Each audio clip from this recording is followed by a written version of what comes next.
Hello students, previous lecture में हमने Z parameter और वाई पैरामीटर्स को देखा था। जेड पैरामीटर और वाई पैरामीटर क्या थे आपके? एक तो आपके था ओपन सर्किट के लिए जेड पैरामीटर जो था वो खुले परिपथ के पैरामीटर्स थे, और वाई पैरामीटर हमारे पास शॉर्ट सर्किट लघुपथित परिपथ के पैरामीटर्स थे। यहाँ पर हम एक नया पैरामीटर ले रहे हैं जिसे हम बोल रहे हैं एच पैरामीटर या हाइब्रिड पैरामीटर। इसे संकर पैरामीटर भी बोलते हैं। क्यों? क्योंकि ये ओपन सर्किट और शॉर्ट सर्किट दोनों के लिए वर्क करता है।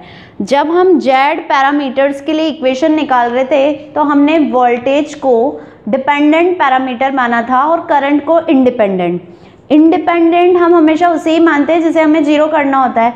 तो Z parameter that is for open circuit, और ओपन सर्किट में कौन जीरो होता है? करंट। तो हमने वहां पर करंट को इंडिपेंडेंट पैरामीटर माना था। सिमिलरली वाई पैरामीटर हमारे पास शॉर्ट सर्किट के लिए था, और शॉर्ट सर्किट को हम क्या करते? वोल्टेज को जीरो करते। तो वहाँ पर हमने इंडिपेंडेंट पैरामीटर वोल्टेज को माना था। तो अब यहाँ पर हम क्या करेंगे? यहाँ हम दोनों को लेंगे, एक का तो हम वोल्टेज लेंगे और दूसरे का करंट। तो आपको सबसे फर्स्ट याद रखना है V1 क्या है? वोल्टेज। अगर एक का वोल्टेज आ गया, मतलब इनपुट टर्मिनल का वोल्टेज आ गया, तो आउटपुट टर्मिनल की क्या आएगी? करंट। तो आउटपुट सेकंड टर्मिनल की क्या आएगी? करंट। ये दोनों क्या हो गए? Dependent parameter. तो ये फंक्शन किस किस के होंगे? V1 is the function of, इसको हम फंक्शन मान रहे हैं किसका? ये किस पर डिपेंड होगा? जो भी बचे हुए पैरामीटर से। कौन बचा हुआ है इधर से? I1 और यहाँ से V2। इनपुट की तो करंट है और आउटपुट का वोल्टेज है। तो अब ये दोनों तो क्या हो गए? इंडिपेंडेंट पैरामीटर, और इधर से आपके पास I2 वापस फंक्शन होगा I1 और V2 का। तो यहाँ पर आपने जो भी इंडिपेंडेंट और डिपेंडेंट पैरामीटर्स माने हैं वो दोनों वोल्टेज और करंट दोनों को इंक्लूड किए हुए हैं, साथ में दोनों ही इनपुट और आउटपुट दोनों के लिए हैं। इसीलिए हम इसे क्या बोलते हैं? संकर या हाइब्रिड पैरामीटर, क्योंकि यहाँ पर मिक्सिंग हो रही है। अब वापस आपको सेम काम करना है। सबसे पहले taking differentiation of equation first. तो इक्वेशन फर्स्ट का आप टोटल डिफरेंशिएशन करोगे। क्या लिखते हो आप?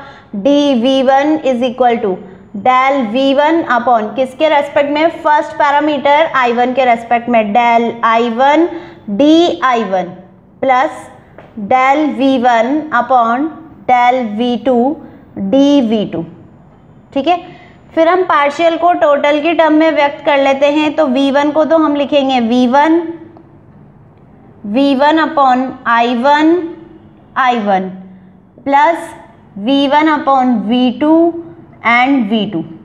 ठीक है, अब यहाँ से V1 और इसको V1 अपॉन I1, हमें इसका नाम नहीं पता, हम H पैरामीटर पढ़ रहे हैं तो हम इसको किससे रिप्रेजेंट करेंगे? H से। पैरों में क्या है? 1 1, तो इसको लगा दिया हमने H11 इंटू I1 प्लस यहाँ से H12 V2। तो एक इक्वेशन तो ये मिली है हमें, equation third. Similarly taking partial differentiation, total differentiation of equation second. तो आपका जो इक्वेशन सेकंड है dI2 is equal to del I2 upon del I1 dI1 plus del I2 upon del V2 dV2। I2 को हम वापस क्या लिखेंगे? I2 upon I1 plus I2 upon V2 and V2। I2 is equal to, parameter पता नहीं है, हमने तो H मानना है। H पैरों में 2 1 है, 2 1 लिख लिया। I1 प्लस इसको भी हम H मानेंगे, पैरों में 2 2 है, ये V2। इसको दे दिया हमने इक्वेशन नंबर 4। तो ये हमारा काम खत्म। अब हमें करना क्या है? इसको इक्वेशन नंबर 3 और इक्वेशन नंबर 4 को मैट्रिक्स फॉर्म में लिख रहे हैं हम। तो मैट्रिक्स फॉर्म में V1 और I2 ये दोनों तो कौन हो गए हमारे डिपेंडेंट पैरामीटर।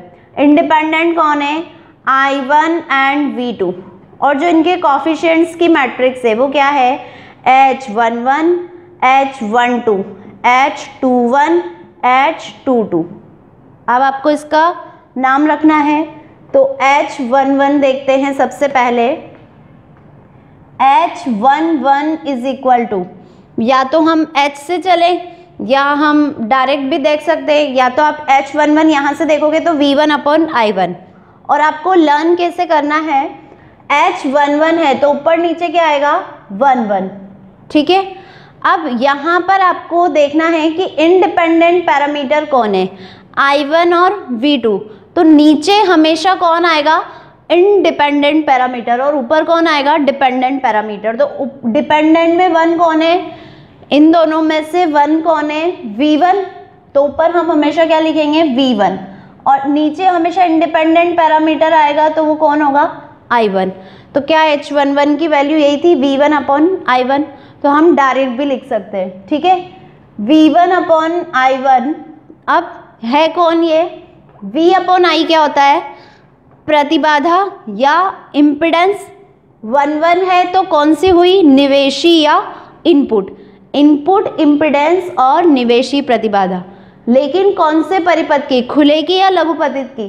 तो देखिए नीचे कौन है I1, हमें जीरो किसको करना है हमेशा इंडिपेंडेंट पैरामीटर को, तो चूंकि यहाँ पर I1 इंक्लूड है तो कौन जीरो होगा V2। तो अगर V2 जीरो है यानी कि वोल्टेज जीरो है, और वोल्टेज किसका होता है लघुपतित परिपथ का यानी कि शॉर्ट सर्किट का, तो ये क्या हो गई लघुपतित परिपथ की कौन सी प्रतिबाधा निवेशी प्रतिबाधा। Input impedance of short circuit,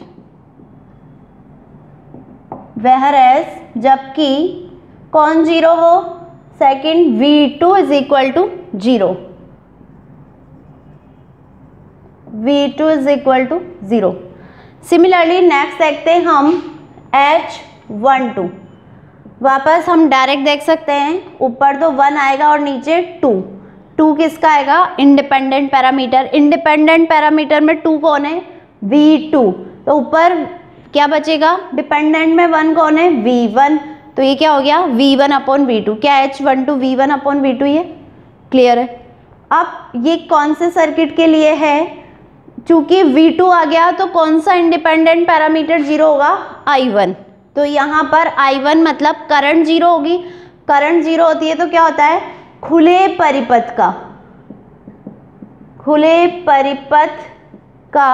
अब ये क्या है वोल्टेज अपॉन वोल्टेज, हमेशा क्या होता है गेन जब भी हम निकालते हैं लाभ तो हम क्या करते हैं आउटपुट अपॉन इनपुट करते हैं। यहाँ पर क्या हो रहा है इनपुट अपॉन आउटपुट, तो ये उत्क्रम वोल्टता लाभ है। अगर फॉरवर्ड लेते अग्र वोल्टता लाभ लेते तो हमेशा क्या होता आउटपुट अपॉन इनपुट होता V2 अपॉन V1 होता, बट यहाँ पर V1 अपॉन V2 है इसलिए हम इसको क्या बोलेंगे खुले परिपथ का उत्क्रम वोल्टता लाभ।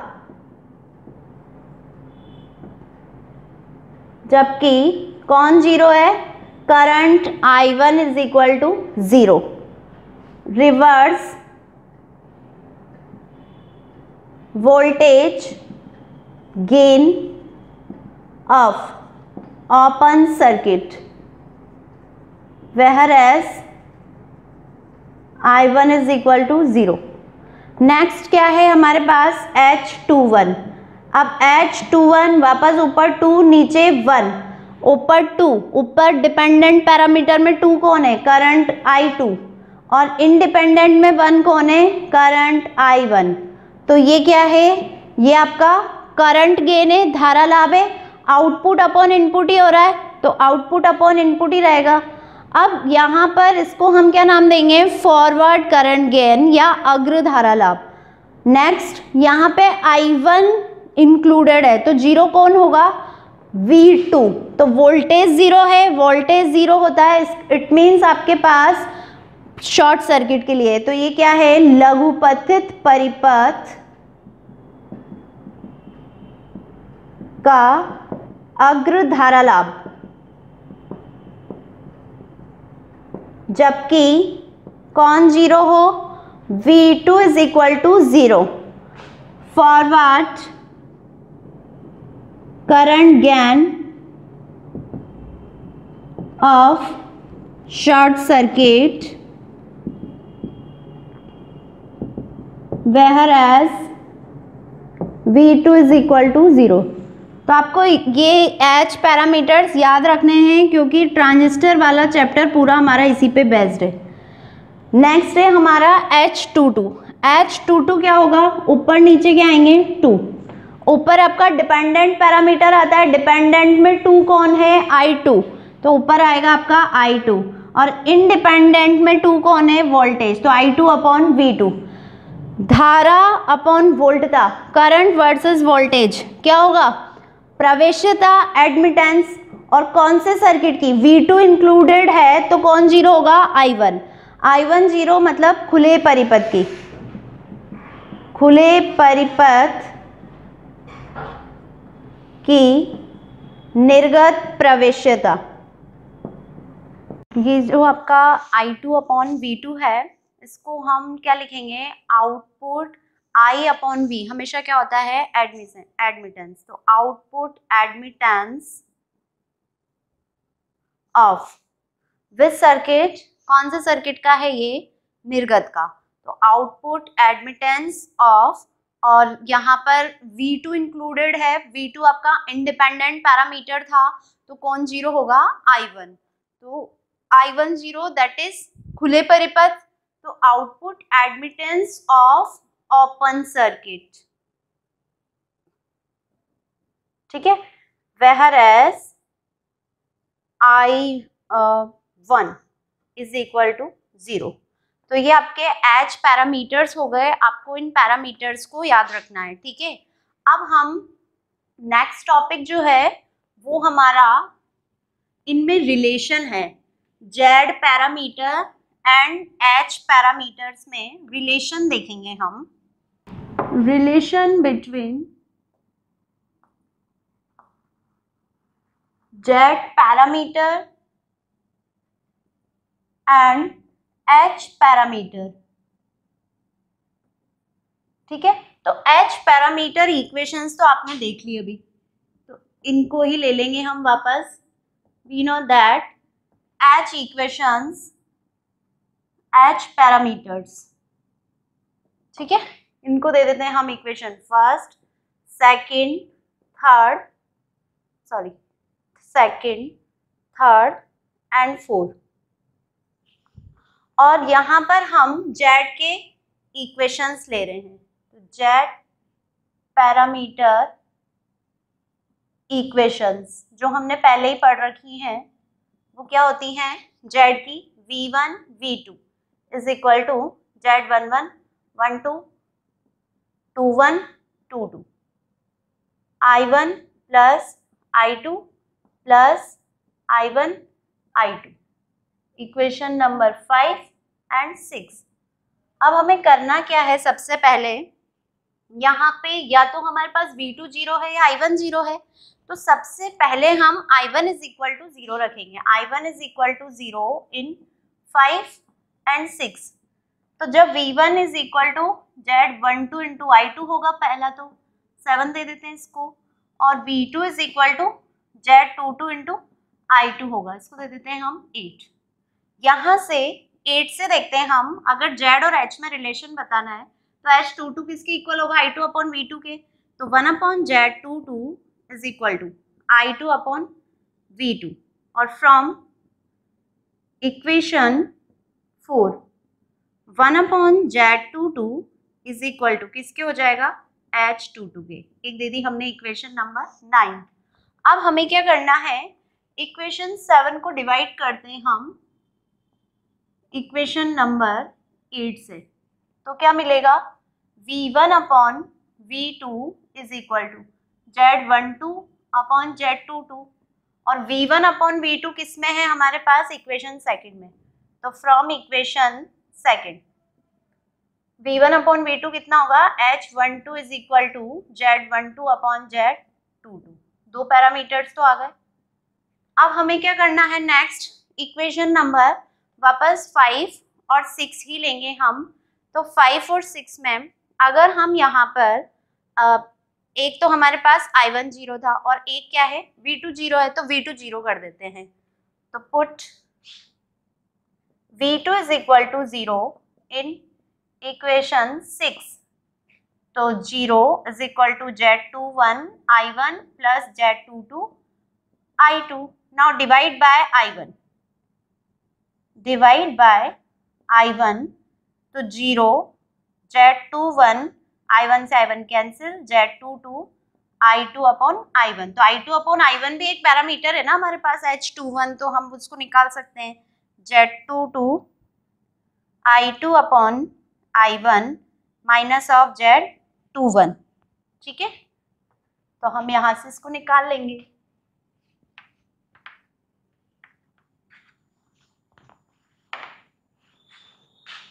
तो I2 upon I1 is equal to किसके होगा, minus of Z21 upon Z22। और I2 अपॉन I1 किस में है, from third, it is H21 is equal to minus of Z21 upon Z22। Equation दे दी हमने इसको भी, इक्वेशन नंबर 11, ठीक है। एक हम इसको दे देते हैं 11 और इसे दे देते हैं हम 12। तो 11 से फ्रॉम इक्वेशन 11 हम I2 को रिप्लेस करेंगे। तो I2 इज इक्वल टू किसके इक्वल होगा, minus of Z21 upon Z22 into I1। और इस I2 की वैल्यू हम वापस पुट कर देंगे इक्वेशन नंबर 5 में। करके देखते हैं। तो put 13 in 5 we get V1 is equal to Z11 I1 plus Z12 and I2 minus of Z21 Z22 I1, ठीक है। यहाँ से आप V1 अपॉन I1 निकालोगे, V1 अपॉन I1 यहाँ से कॉमन लेंगे तो ये क्या बनेगा, Z11 एलसीएम ले लेंगे Z22 minus of Z12 Z21 and divide by Z22। इसको हम मान लेते हैं delta Z upon Z22, equation 14। तो हमारे पास सारे पैरामीटर्स आ गए हैं। अब हम इनकी वैल्यूज को सब्स्टिट्यूट कर सकते हैं। तो फ्रॉम इक्वेशन नंबर कौन कौन सी, सबसे फर्स्ट मिला था हमें इक्वेशन 9 में, फ्रॉम इक्वेशन 9, 10, 12 एंड 14 क्या मिले हैं हमें, H11, 12, ये हमारा किसके इक्वल हो गया, H11 के। H21, H22 is equal to, H11 किसके इक्वल है आपके पास, यहाँ से delta Z upon Z22, H12 Z12 upon Z22, H21 है minus of Z21 upon Z22 और H22 है 1 अपॉन Z22 के। तो ये क्या है, Z पैरामीटर से H पैरामीटर में conversion. Similarly we can find H to Z, तो Z11 Z12 sorry Z22 sorry 21 22 ये किसके इक्वल होंगे, रिवर्स कर दीजिए, अपॉन में सबके यहाँ पर Z22 है तो यहाँ क्या हो जाएगा, H22 H22 H22 H22। यहाँ पे क्या है डेल्टा Z, तो यहाँ डेल्टा H हो जाएगा। यहाँ पे H12 minus of H21 and H22, ठीक है। अब यहाँ पर जो डेल्टा H है उसे हम क्या लिखेंगे, जो भी हमारा डेल्टा H है उसे हम क्या लिखेंगे, यहाँ पर डेल्टा H को वही H11 H22 minus of H12 H21, ठीक है। तो ये आपके H से Z में और Z से H में कन्वर्जन हो गया, ठीक है। Thank you.